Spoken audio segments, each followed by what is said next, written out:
વાત કરીએ તો દીકરીઓની છેડતી કરનાર નહીં બચે, કારણ કે જે ઘટના સામે આવી છે ખૂબ જ નિંદનીય છે। રાજકોટમાં દીકરીની છેડતી કરનારો 24 કલાકમાં જ દબોચાઈ ગયો છે। વિશ્વરાજ જાડેજાના નામના જે આરોપીને ઝડપી લેવામાં આવ્યો છે। ગઈકાલે મોડી રાત્રે આરોપીને ઝડપી પાડવામાં આવ્યો હતો। હોર્ન વગાડવા મામલે કાર ચાલક ગુસ્સે ભરાયો। સ્કૂટર ઉપર જતી યુવતીની સ્કોર્પિયો ચાલકે પજવણી કરી। યુવકની પાછળ બેઠેલી યુવતીની પજવણીનો આ વિડીયો પણ સામે આવ્યો હતો। કાયદામાં રહેશો તો જ ફાયદામાં રહેશો, તેનો પાઠ અહીંયા પોલીસે તેને ભણાવી દીધો છે। ઘટનાના જે દ્રશ્યો સામે આવી રહ્યા છે, આ એ જ આરોપીની તસવીર પણ અમે આપને બતાવી રહ્યા છે।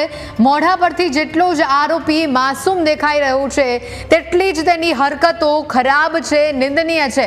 માત્ર હોર્ન વગાડવા જેવી નજીવી બાબતે ક્યાંય સુધી તે આ યુવતીનો પીછો કરે છે અને તે બાદ મોકો મળતા તેને રસ્તા પર પજવણી કરે છે, તેના જોરથી વાળ ખેંચે છે અને પછી ત્યાંથી તે ભાગવાનો પ્રયત્ન કરે છે। આ ઘટનાના જે દ્રશ્યો સામે આવ્યા છે, અહીંયા આ યુવતી દ્વારા જે વિડીયો અપલોડ કરવામાં આવ્યો સોશિયલ મીડિયા પર અને આખી વાત જ્યારે રજૂ કરવામાં આવી ત્યારે પોલીસને આ મામલો ધ્યાને આવતા આ યુવકની ધરપકડ કરી લેવામાં આવી છે। આ અંગે વધુ માહિતી મેળવીશું। ફોન લાઈન ઉપર સંવાદદાતા ઋષિ જોડાયા છે।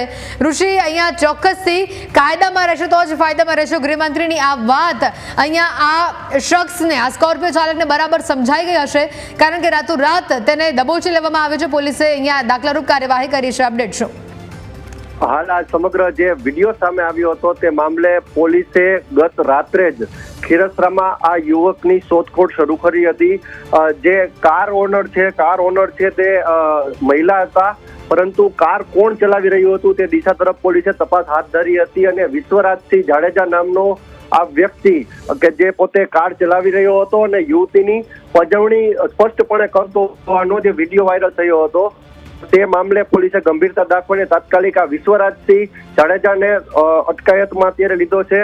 સમગ્ર ઘટનાની વાત કરવામાં આવે તો પોલીસે પ્રાથમિક જેની પૂછપરછ હાથ ધરતા તે કહી રહ્યો હતો કે મારે સામાન્ય તેની સાથે બોલાચાલી થઈ હતી અને બોલાચાલી થયા બાદ યુવતીએ વિડીયો શરૂ કરી દેતા પોતે ઉશ્કેરાયો હતો અને સ્કોર્પિયો કાર તેની પાછળ હંકારી હતી। હાલ તો અત્યારે તે સાચું બોલે છે કે ખોટું બોલે છે, જે યુવતી છે તેને પણ પોલીસે બોલાવી છે, તેનું પણ નિવેદન નોંધવામાં આવશે અને ત્યારબાદ ફરિયાદ કરવાની પ્રક્રિયા હાથ ધરવામાં આવશે। જી બિલકુલ ઋષિ, જે ઘટનાના આ દ્રશ્યો સામે આવી રહ્યા છે તે ઘણા જ સવાલ ઊભા કરી રહ્યા છે, કારણ કે તમે જો આ જે વિડીયો સામે આવ્યો છે, યુવતી ઘણી જગ્યાએથી ભાગવાનો પ્રયત્ન કરે છે, તેની સાથે જે યુવક હતો તે પણ સ્પીડમાં સ્કૂટર પણ હંકારે છે અને ગલીઓમાં તે ભાગવાનો પ્રયત્ન કરી રહ્યા છે, છતાં પણ આ સ્કોર્પિયો ચાલક તેની પાછળ પડે જ છે। એટલે આ કોઈ અહીંયા પહેલાની દાજ હોય ક્યાંક એવું પણ પુરવાર થઈ રહ્યું છે આ ઘટના પરથી? ચોક્કસથી એ દિશા તરફ પણ પોલીસ તપાસ હાથ ધરી રહી છે અને પૂછપરછ પણ કરી રહી છે, પરંતુ આરોપી જે છે જેની ઉપર આરોપ લાગ્યો છે પજવણીનો, વિશ્વરાજસિંહ જાડેજા, તે અત્યારે મગનું નામ મરી નથી પાડી રહ્યો, એટલે કે પોલીસ સમક્ષ અન્ય કશું બોલી જ નથી રહ્યો। એક જ માત્ર કેસેટનું રટણ કરી રહ્યો છે, પોતે એક જ નિવેદન આપી રહ્યો છે કે મારે રસ્તામાં બંને ભાઈ બહેન સાથે બોલાચાલી થઈ હતી, હોર્ન વગાડવા બાબતે અમારે ઝઘડો થયો હતો અને બાદમાં યુવતીએ સીધો જ મારો વિડીયો શરૂ કરી દેતા હું તેની પાછળ ગયો હતો।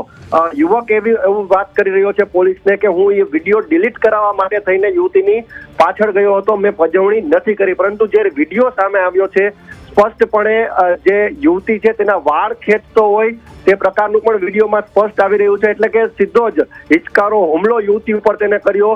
રાજકોટમાં જાણે તેને પોલીસનો ડર જ ન હોય, કાયદાનો ડર જ ન હોય, તે રીતે આ નબીરાઓ બેફામ બન્યા છે। ખરેખર પોલીસે તેને સખ્ત ભાષામાં પાઠ ભણાવવો જરૂરી છે। જી બિલકુલ ઋષિ, આભાર સમગ્ર માહિતી બદલ।